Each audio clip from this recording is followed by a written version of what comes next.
tassa Namo tassa bhagavato arahato samma sambuddhassa.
In 1987, an international gathering in Bodh Gaya, India, site of the Buddha's enlightenment, broke the deafening silence that surrounded the issue of women in Buddhism. In contrast to the Buddha's revolutionary message of social equality, women in Buddhist societies do not always enjoy equal status or opportunities.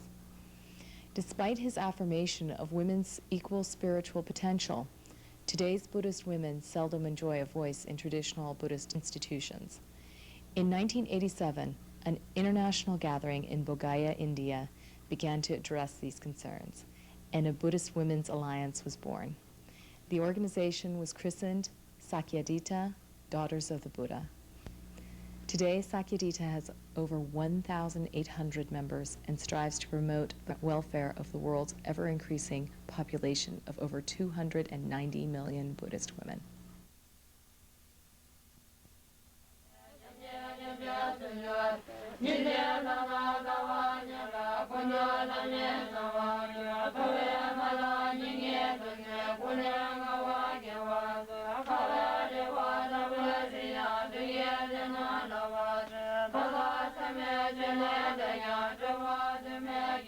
There are branches of Sakyadhita around the world. In North America, Europe, Sri Lanka, Singapore, Thailand, Nepal, and Ladakh. Every 2 years, an international conference is held to meet and discuss issues of interest to Buddhist women. Since the first conference in Bodh Gaya, Sakyadhita has held international conferences in Thailand, Sri Lanka, Ladakh, and in smaller gatherings all over the world. At these gatherings, women have discussed their role in one of the world's oldest religions and how that role can be expanded.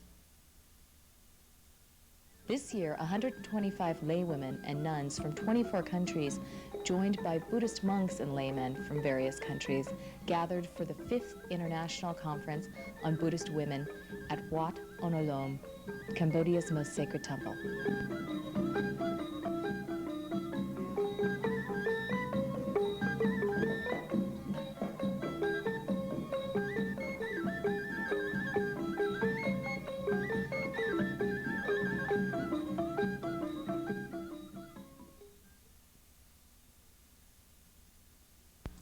Cambodia, with its long, rich Buddhist history, is currently a culture in transition, recovering from a bloody 25-year civil war which took nearly 2 million lives and profoundly affected the lives of all Cambodians, particularly women.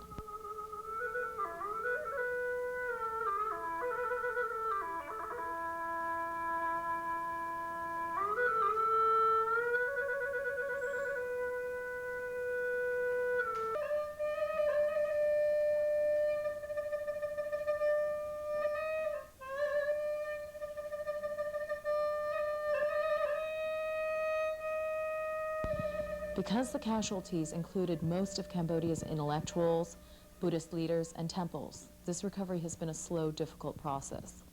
Therefore, the Cambodian people were delighted that Sakyadhita chose their country as the site of the 5th Sakyadhita conference and showered the delegates with warm hospitality.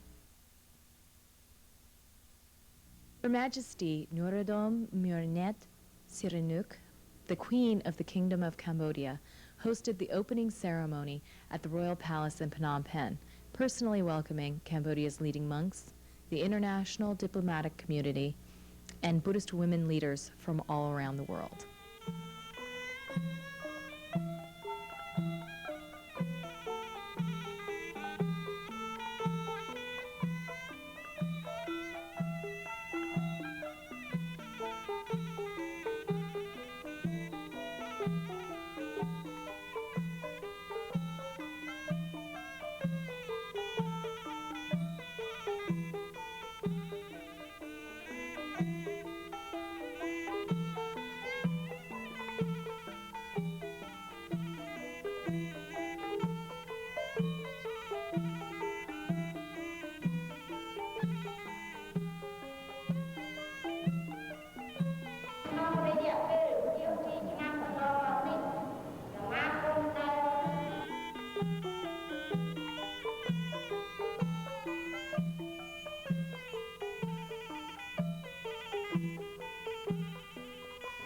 ជាពិសេសគឺសមាគមដូនជីនិងឧបាសិកាកម្ពុជារដ្ឋដែលកំពុងមានសកម្មភាពយ៉ាងសកម្មក្នុងការបណ្ដុះបណ្ដាលអប់រំសតិអារម្មណ៍ស្ត្រីកម្ពុជា She expressed hope that international conferences such as Sakyadhita's would not only help increase interest in Cambodia, but it would also help preserve and propagate Cambodian Buddhism.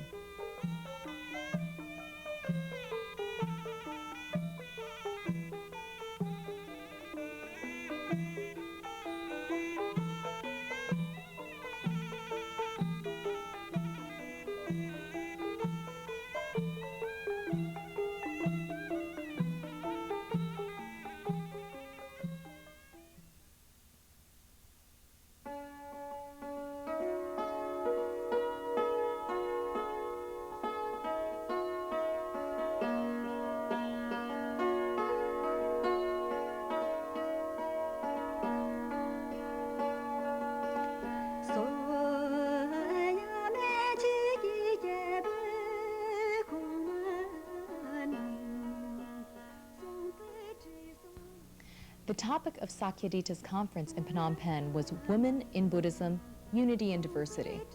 The program included meditations, panel discussions, interactive workshops, small group discussions, and cultural performances.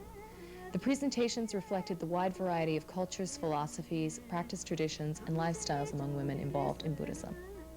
Women raised in traditional Buddhist cultures may express their spirituality differently from Western women attracted to Buddhism as philosophy or psychology. Asian and Western women may even differ on what it means to be a Buddhist. Yet in discussing the benefits of meditation, they find common ground. Coming from different cultures and economic strata, speakers viewed some issues from completely different perspectives. Often the issues are not merely about making religious choices, but are informed by economic and cultural factors. We don't have much time to study Buddhism or something. Religion to us is very tradition. We call these monks for our traditional things, like at the time of birth, at the time of any ceremony, at the time of marriage, at the time of death. We just call all the monks, sometimes 40, sometimes 50. We feed them. We pay some money to them at the end of the day. For whole the day they make some puja, and that's all for us. That's religion for us. We have a different attitude to sexuality due to our cultural differences. This conference helps to place Cambodian Buddhism within the efforts to reinstate and restore the fundamental respect for women's spiritual capacities that characterized the Buddha's own regard for women. So the questions I'm interested in are how should we relate to the media? Are we victims or shapers? How do we deal with what we see as misrepresentations? And what message do we as women want to put across in a world of violence, war, and consumer madness? I feel I'm very fortunate to be born as a Buddhist in a Buddhist country where Buddhism is very much alive and valued like Cambodian society. Cultural exchanges included Cambodian dance, songs from Assam, and traditional Hawaiian dances and chants.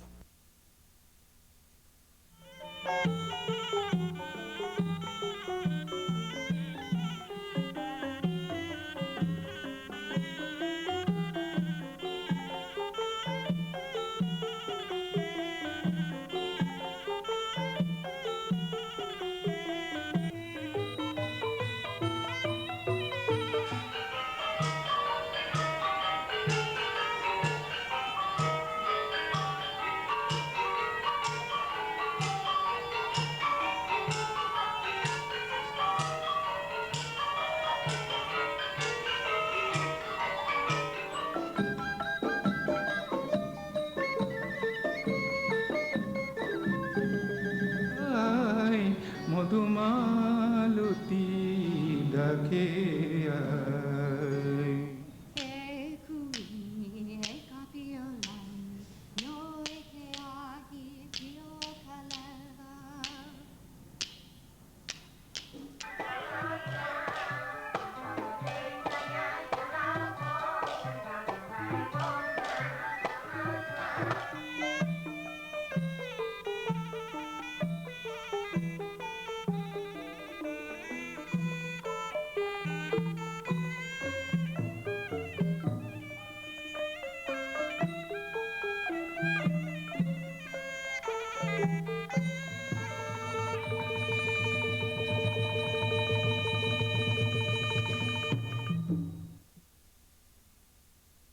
As we near the new millennium, women are exploring ways to integrate Buddhism more fully into their daily lives, with partners, children, friends, and work.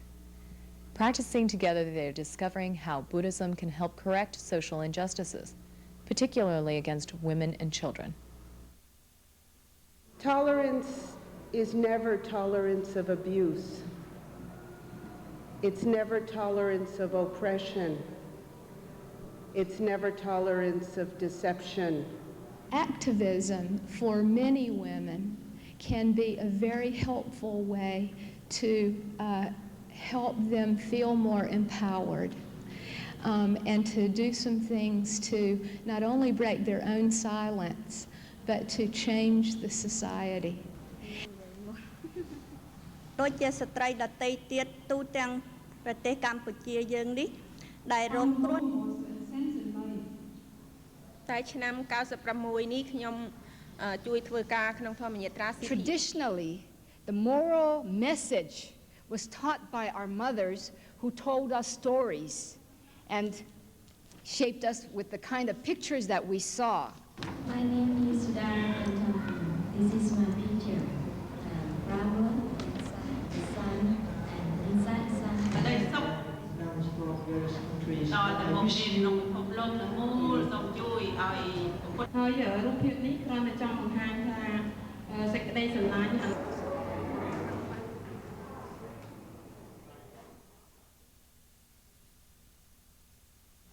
Through dance, Trina Nanmiho illustrated the plight of 200,000 Korean women, most of them Buddhist, forced into sexual servitude during the Japanese occupation of their country.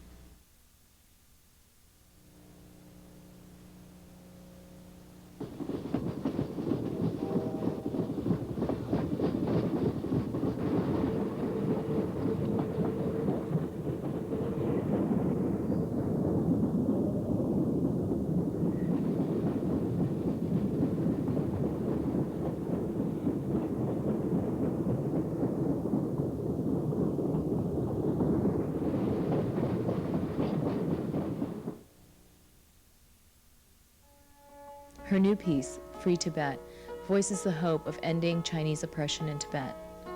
Her aim is to encourage religious women everywhere to work together for world peace through compassionate social action.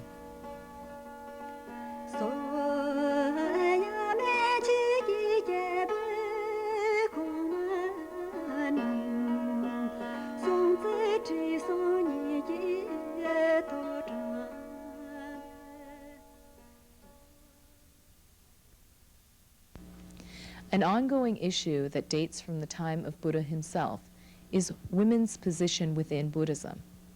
As Buddhism travels west, this issue again comes to the fore. The Buddha's hesitation to admit women to the order and the 8 special rules imposed upon them touched off lively debate. The Buddha launched the first women's liberation movement in the world. He stated that men and women are intellectually, spiritually equal. He showed that he really believed in this by admitting women to his order of nuns just 5 years after monks entered his order.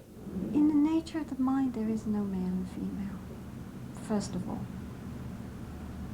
The Buddha himself said that women were totally, indisputably capable of enlightenment, and throughout Buddhist history, there have been so many cases of enlightened women.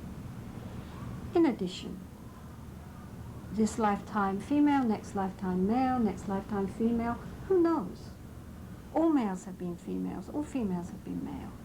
One begins to wonder whether the original statement of the Buddha that the sasana would last only 500 years due to the ordination of women is really that of the all-knowing Buddha. Now the third level is the social stereotypes. Women have bad karma, women are polluted, women are maternal. This is supposed to be a positive image, but at the same time, the stereotype says women are maternal, but they are very attached. Because of their maternal instinct, they are attached to their families, and because of that, they are the symbol of samsara, because they are the vessel for reproduction. For the girls, for a long time, it has been not going to a nunnery or meditation center and become a nun, but for the girl it had been the ear piercing ceremony.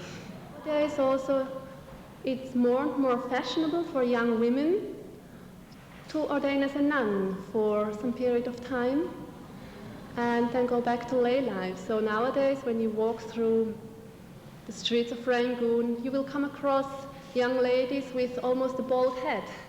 So when I wanted to go and study with the monks, they very much discourage us in the society because we are nuns, supposed to keep away from man, so they don't want us to get mixed with them. So in the society, they don't like it. Mostly in every temple where they have preschool, it's run by the nun. Rural area, mostly. Because monks they always think that women are good in take care of children. So of course the nun has to take care of that. Women who enter the religious life in Cambodia enter it as donchis, taking 5, 8, or 10 precepts, wearing black and white or white, not being fully ordained and receiving little or no support for their communities and or temples. The person who donates something to them acquires no merit for donating beyond what would accrue from donating to any beggar or poor person. In Ladakh, we do have more than 400 nuns, and the number of monks is around 3,000. The nuns are very badly neglected by the society, and then they have to work hard a lot in the family houses as a maid servant. And the women question is a part of this. Some people are leaving their religion of birth because as women, they do not feel comfortable, respected, honored, and rewarded. In countries where women have access to full ordination, Korea, Taiwan, and Vietnam, they hold respected positions in society. In countries where they do not, Burma, Cambodia, Sri Lanka, and Thailand, the position of nuns is ambiguous. Without equal recognition by society, nuns receive little respect or economic support. With limited awareness of their own spiritual potential, they are often found cooking and cleaning for monks. I would like to introduce the ordination of Korean bhikkhuni. Buddhist nun. It takes more than 6 years. We have our ordination in the Chinese traditions, which was brought from Sri Lanka during the 5th centuries. So we have 348 precepts, and we follow according to the Theravada tradition, except that we add more. Because Theravada have 311, we have 348. We add some more rules, and we follow accordingly. Even we are full ordained bhikkhuni in Nepal, we are just staying as a 10 precept nun. We didn't tell anybody that we are a bhikkhunis because we are afraid of monks. And this tradition, for over 1,000 years, the bhikkhus alone were the masters. So I think we will give more time and go slowly at it, because it is not easy to break through tradition. As for me, I found that the monks who were around us were supportive, in fact encouraging. When I was reluctant myself against bhikkhuni ordination, is done by a few monks who are heard over the radio, over the mass media. In the 4th century after Christ, the first ever history book was written by women, by Buddhist nuns, called Deepavansa. Despite tremendous opposition from some quarters, Sakyadhita members have campaigned fearlessly for women's right to higher ordination.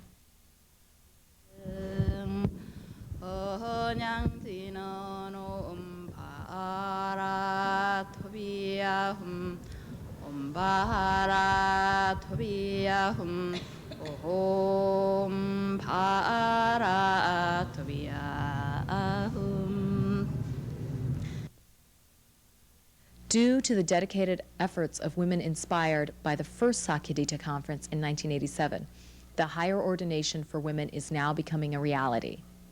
Due in part to the bold initiatives of Bhikkhuni Kusuma and others, 50 more Theravada nuns received full ordination in Bodh Gaya following the conference.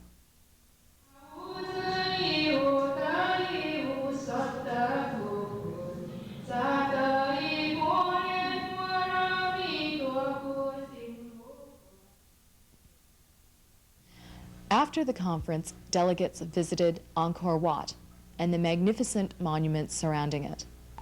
Built between the 9th and 12th centuries, these monuments exhibited both Buddhist and Hindu cultural influences borrowed from India. Angkor Wat is considered one of the 7 wonders of the world, surviving both foreign colonization and the ravages of civil war.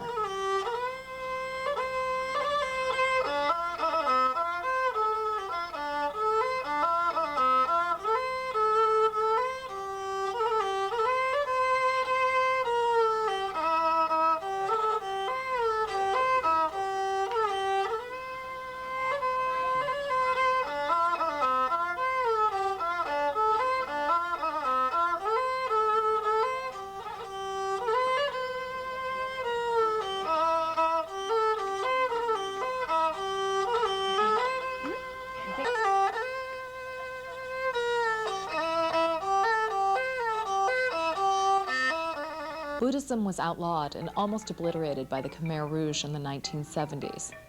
Now, against tremendous odds, the Cambodian people are struggling to recover and revitalize their Buddhist heritage. Cambodian Buddhism is noted for gracefully blending new influences into existing ones. This pluralistic approach may be the key to Buddhism's survival in modern times. Peace in Cambodia is still fragile, however, and every step into the future poses challenges requiring courage, vision, and much hard work. Following the tour to Angkor, a number of delegates visited Cambodian nuns' communities to learn more about their lives. Facilitated by Chan Sobamvi, Executive Director of the Cambodian Association of Donchis and Laywomen, dialogue focused on meditation, ordination, and the need for Buddhist education and training programs for women. Through this friendly sharing of experiences, the women discovered their common ground as Buddhists and as women, as well as their variety. Buddhist women often live in very different worlds. Whether in Asia or the West, some live lives of privilege, while others face realities of poverty, violence, and overwhelming loss. Forging alliances among Buddhist women of vastly different backgrounds and experiences has been a goal of Sakyadhita since its inception. The Buddhist women's movement is not concerned only with gaining women's rights, but with optimizing women's spiritual potential. The Buddha affirmed women's equal spiritual potential, so the aim is to skillfully remove whatever obstacles prevent women from realizing that potential. The ultimate goal is the spiritual awakening of the world, and the first step is awakening the women.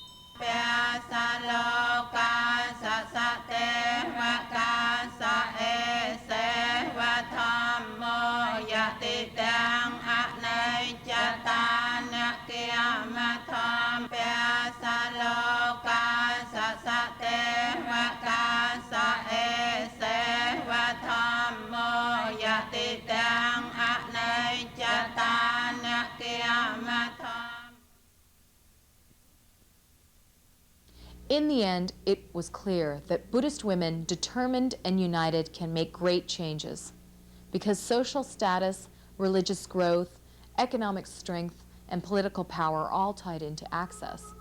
Education is crucial to this process. With wisdom, compassion, courage, solidarity, and patience, Buddhist women have the power to transform outmoded attitudes toward women. Ensuring women's right to personal spiritual development will spiritually liberate millions of women to work for social transformation and world peace. So I hope in future, with the help of you all, with your moral support, so that we can have something for women to achieve a higher ordination, where these people can live in the community, to have a systematic education, where nuns can have, we have the future nuns teacher, where we can have a systematic retreat center, where nuns can guide their nuns and women to go through the same channel as monks. So we need your support. Thank you.